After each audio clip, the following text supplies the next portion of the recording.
¿Qué tal? ¿Cómo están? Bien, vamos a comenzar entonces nuestra siguiente clase. Ahora vamos a hablar en Gerencia 2 acerca de los movimientos terrestres, los movimientos que tiene la Tierra. En realidad la Tierra tiene muchos movimientos, jóvenes, en el espacio, pero los movimientos más importantes son dos: el movimiento de rotación y el movimiento de traslación. ¿Sí? Entonces vamos a comenzar hablando acerca del movimiento de rotación terrestre. En realidad también todos los planetas, incluyendo el Sol y los satélites, tienen este movimiento rotacional, ¿no es cierto? Ahora, ¿a qué se llama movimiento de rotación? Miren, es el movimiento que realiza, en este caso nuestro planeta, sobre su mismo eje imaginario. ¿De acuerdo? La Tierra se está moviendo constantemente sobre su mismo eje. Ahora veamos algunas características. Por ejemplo, ¿en qué dirección se mueve la Tierra? Cuando hablamos de dirección, nos referimos a los puntos cardinales, que son norte, sur, oeste y este. Entonces, fíjate bien, la Tierra se está moviendo en esta dirección. ¿Qué dirección es entonces? Se mueve de oeste hacia el este. ¿De acuerdo? Eso es dirección. Pero sentido. Entonces, ¿en qué sentido se mueve la Tierra? Bueno, eso dependiendo desde qué o cuál sea el punto de vista, ¿no es cierto? Y te lo voy a explicar en este momento. Muy bien. Aquí podemos observar, jóvenes, un balón. Es una pequeña pelotita, ¿no es cierto? Entonces, miren, la Tierra, estamos viendo en su momento que se mueve de oeste hacia el este. ¿Eso qué es? Dirección, ¿sí o no? Muy bien. Entonces, miren, la Tierra está girando sobre su eje de oeste a este. Dirección. Pero si yo quiero ver el sentido, entonces voy a tomar como referencia el polo norte o el polo sur. Entonces, si yo veo la Tierra girar de oeste a este, ¿no es cierto?, en su dirección, veamos el polo norte. En el polo norte, por lo tanto, yo vería girar la Tierra así. Y eso sería el sentido. ¿Qué sentido es, muchachos?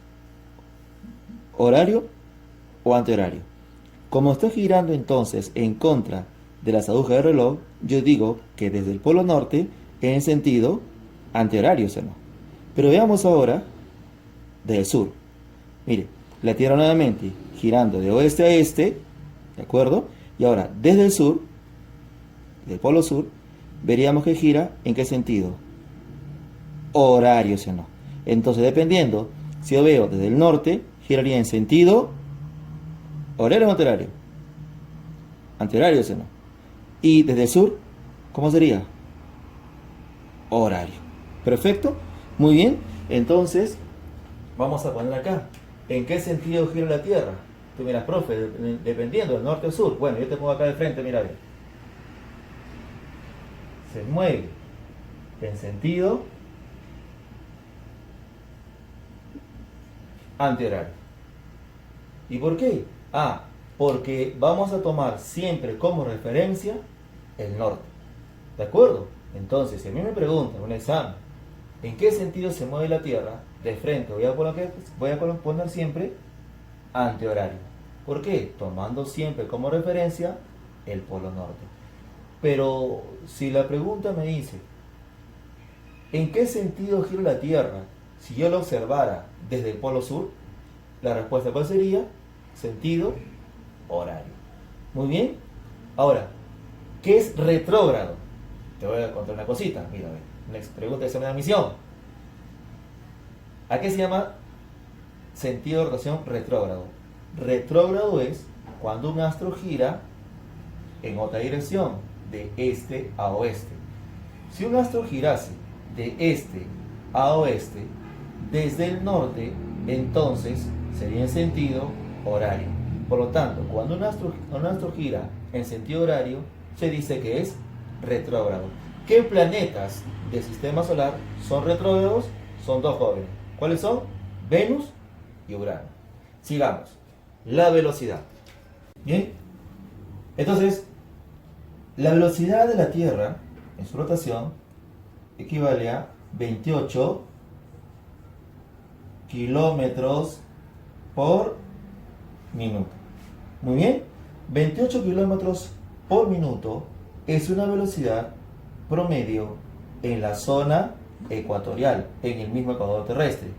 Pero a medida que me voy alejando del ecuador terrestre, o sea, a medida que aumenta la latitud, la velocidad de rotación va disminuyendo. Entonces, en los polos, la velocidad será cero. Muy bien, vamos a ver ahora cuánto tiempo se demora. Bien, entonces, ¿cuánto tiempo tarda la Tierra en girar sobre su mismo eje 360 grados? Muy bien, miren, la Tierra gira exactamente en 2, 3, 4, 5 y 6. Profesor, ¿cómo es eso? Allá, mira, ve. La Tierra entonces se demora en girar 23 horas 56 minutos con 4 segundos.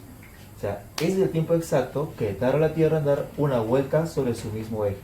¿De acuerdo?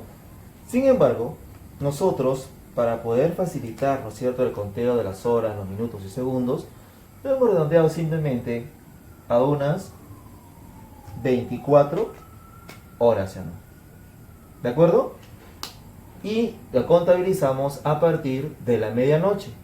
¿De acuerdo? Entonces, de medianoche a medianoche tenemos el día civil. El día civil lo que utilizamos de forma cotidiana. Sin embargo, bueno, este día se utilizaba hace mucho tiempo, el día solar, pues también es un día que duraba en promedio 24 horas, ¿no? Que dura 24 horas. ¿Y cómo se contabiliza? Desde mediodía a mediodía, desde cenit a cenit, ¿de acuerdo? Entonces, digamos, el día de hoy es lunes, es un ejemplo, ¿no? Y si son las 11 de la mañana, seguirá siendo lunes, pero cuando llegaría el mediodía, comenzaría el día martes. Entonces, llega a atardecer martes, amanece martes, y al mediodía del martes termina y comienza el día miércoles. Muy bien, eso es el día solar. Ahora vamos a ver, chicos, cuáles son las consecuencias del movimiento de rotación. Bien, entre las consecuencias entonces más importantes, vamos a ver los siguientes, ¿no? Empezamos número 1, sucesión de días y noches. ¿Qué significa, jóvenes? La Tierra, al girar sobre su mismo eje, el Sol constantemente está iluminando la Tierra, nunca deja de iluminar en realidad. Pero vamos a encontrar acá que al girar sobre su eje, una parte de la Tierra siempre estará iluminada por los rayos solares, ¿de acuerdo? Mientras que el otro hemisferio, la otra parte, va a estar oscuro, ¿verdad? Entonces, a la parte iluminada, ¿cómo la llamamos? Día. Y la parte oscura, ¿cómo la denominamos?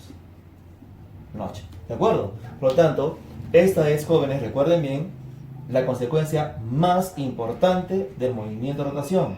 La sucesión de días y noches. Y esto va a ser constante. Muy bien. La segunda consecuencia es la forma de la Tierra.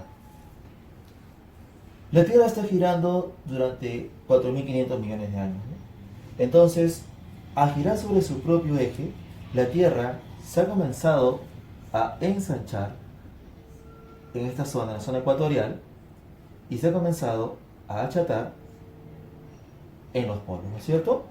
Entonces, el movimiento de rotación genera en la zona ecuatorial una fuerza llamada fuerza centrífuga, que significa escaparse del centro. Y bueno, por la gravedad, los polos se acercan hacia el centro. Y se denomina eso fuerza centrípeta, que significa acercarse hacia el centro. La tercera consecuencia, fíjate acá, que dice movimiento aparente del Sol y de las estrellas. ¿Cómo es eso? Miren, si la Tierra, muchachos, se está desplazando, ¿en qué dirección hemos visto? De oeste a este, ¿sí o no? Si la Tierra se mueve entonces, jóvenes, de oeste a este, vamos a ver que aparentemente, ¿no es cierto?, el Sol surge por un punto cardinal, que va a ser el este, ¿verdad? Y luego, a medida que pasan las horas, se ubica acá en el mediodía, se llama cenit, ¿de acuerdo? Y luego se va a seguir moviendo, ¿sí o no? Hasta que se oculte por el oeste. Bueno, fíjate, ¿se acuerdan ustedes de repente han escuchado de Claudio Ptolomeo de Alejandría, ¿no? Su libro, su obra se llamó Almagesto. Bueno, Claudio Ptolomeo de Alejandría sostenía pues que la Tierra era el centro del universo. ¿Por qué? Porque él determina que la Tierra, al estar fija, él podía observar que por un punto cardinal salían en la mañana pues el sol, en la noche encontraba las estrellas, y a medida que pasaban las horas, pues cambiaban de posición, ¿no? Entonces él pensó que la Tierra era el centro del universo porque giraba todo sobre sí mismo. Sin embargo, Ptolomeo pues ignoraba que la Tierra tenía movimiento de rotación. Y al tener movimiento de rotación, vemos aparentemente que el Sol sale por el este y se oculta por el oeste. ¿De acuerdo? Por eso es que es la Tierra que gira sobre su eje, no que el Sol o las estrellas se muevan alrededor de ella. ¿De acuerdo? Pues dice movimiento aparente. ¿De acuerdo? El Sol en promedio podemos ver, más o menos, no siempre es exacto, que sale a las 6 de la mañana y se oculta a las 18 horas, que son las 6 de la tarde. Bueno, en realidad, en la zona ecuatorial, en el ecuador terrestre, es el único lugar donde podemos ver que el Sol sale a las 6 de la mañana y se oculta a las 6 de la tarde. ¿De acuerdo? La cuarta consecuencia es la determinación de los puntos cardinales. Miren muchachos, dos puntos siempre van a ser fijos, los extremos del eje terrestre, el norte y el sur. El este y el oeste queda determinado por el movimiento de rotación. Entonces miren, si el Sol hemos visto hace un momento que aparentemente, ¿no? Te decía, sale por el este y se oculta por el oeste, entonces ponemos nuestra mano derecha, ¿verdad?, hacia donde salga el Sol, y ese me diga que es el este. Y donde se oculte, pongo mi mano izquierda, ¿de acuerdo?, y veo que es el oeste. Y donde yo estoy dirigiendo mi mirada hacia el frente, va a ser el norte, y mi espalda se dirige hacia el sur. Ya tenemos entonces los puntos cardinales que son el este, el oeste, el norte y el sur. Una pregunta, jóvenes. ¿En qué departamento del Perú amanece primero? Una pregunta muy fácil, ¿no? ¿En qué departamento? ¿Un departamento que esté más al este o más al oeste? ¿Qué dices? Al este, ¿sí? ¿Por qué? Mira, porque si primero sale el sol por el este, entonces por el este amanecerá primero. Y donde amanezca después, donde anochezca después va a ser, ¿no?, el oeste, porque se va a dirigir hacia allá. Entonces, ¿en qué departamento amanece primero? Amanece primero en Madre de Dios, porque Madre de Dios es el departamento que está más al este. ¿Y dónde amanece último? Donde amanece último es en el departamento de Piura, porque Piura es el departamento que se ubica más al oeste. ¿Quedó claro entonces, jóvenes? ¿Dónde amanece primero en el Perú? En Madre de Dios. ¿Y dónde amanece último? ¿Dónde? En Piura. Entonces la pregunta es, ¿dónde anochece primero? ¿Sería la respuesta dónde anochece primero? Otra vez, Madre de Dios, ¿no? ¿Y dónde anochece último? Nuevamente, en Piura. Muy bien, jóvenes, vamos a pasar entonces a las siguientes consecuencias. Siguiente es la diferencia horaria. A ver, la Tierra hemos visto que se desplaza de oeste a este y que aparentemente el Sol sale primero por el este, ¿sí o no?, para ocultarse luego por el oeste. Hemos determinado entonces que si el Sol sale primero por el este, entonces los países o lugares que amanezcan primero por el este tendrán horas más adelantadas que lo que está en el oeste. ¿Cómo es eso? Mira, vamos a poner un ejemplo. Acá tenemos Perú, ¿sí o no? Acá está Perú en Perú. Acá tenemos, por ejemplo, en Europa, España, ¿sí o no? Aquí tenemos en Asia la India, ¿verdad? Vamos a poner estos tres lugares: Perú, España, la India. La pregunta es, entre Perú y España, ¿dónde amanece primero? ¿En Perú o en España? En España, ¿verdad? ¿Por qué? Porque está más al este. Entonces, si España está más al este, es imposible que tenga la misma hora que Perú. Entonces, España va a tener horas más adelantadas y Perú más atrasadas. ¿De acuerdo? Ahora, entre Perú, España y la India, veamos los tres. ¿Dónde amanece primero? En la India. ¿Por qué? Porque primero está, la India está más al este. Luego ¿dónde amanecería? En España y por último en Perú. Por lo tanto, estos tres lugares tendrían una diferencia de horas. ¿De acuerdo? Y eso ya se determina más adelante mediante el uso de los usos horarios, ¿no es cierto? Que se explicará más adelante. Ahora, la sexta consecuencia es la activación del campo magnético. Miren, la Tierra se comporta como un gran imán, ¿no? Y esta idea fue propuesta por Maxwell en el año 1860. Este magnetismo se origina con el movimiento de rotación, pues la capa fluida, ¿no?, del núcleo externo induce que la corteza, o sea, que el manto y la corteza sólida a girar relativamente más rápido que el núcleo interno. Se llama teoría del dínamo. ¿De acuerdo? Es por eso que se genera entonces, muchachos, un campo magnético, ¿no? Porque el núcleo externo, repito, hace que la corteza sólida gire a una diferente revolución. Se genera entonces un campo magnético. Y ese magnetismo terrestre lo vamos a ver mucho más, tanto en el polo norte como en el polo sur. Número 7. Desviación de los cuerpos cuando caen de grandes alturas. Cuando un cuerpo cae de gran altura, lentamente se comienza a desviar, ¿no?, hacia el este.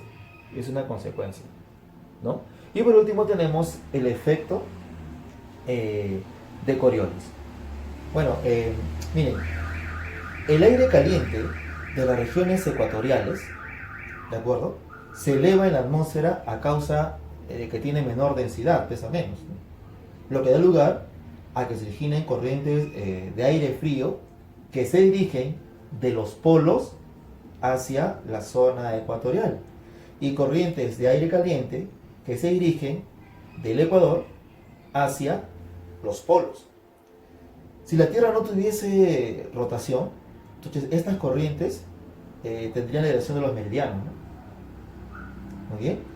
Ahora, estos vientos se desvían por la denominada fuerza de Coriolis o el efecto de Coriolis, ¿no? Este lleva el nombre de Coriolis porque esto fue estudiado por un físico francés llamado Gaspar Coriolis, que lo estudió en el año 1835, jóvenes. Entonces, dicha fuerza se origina por el movimiento de rotación y la consecuencia que acarrea es que tanto los vientos planetarios y las corrientes marinas se van desviando. Por ejemplo, en el hemisferio norte, jóvenes, los vientos se desvían hacia la derecha, o sea, en el sentido horario. Y en el sur se desvían hacia la izquierda, en sentido horario. Y los vientos impulsan a las corrientes marinas en el mismo sentido. ¿Se dan cuenta? Entonces, el efecto de Coriolis, que viene a ser la desviación de los vientos y corrientes marinas en los hemisferios norte y sur.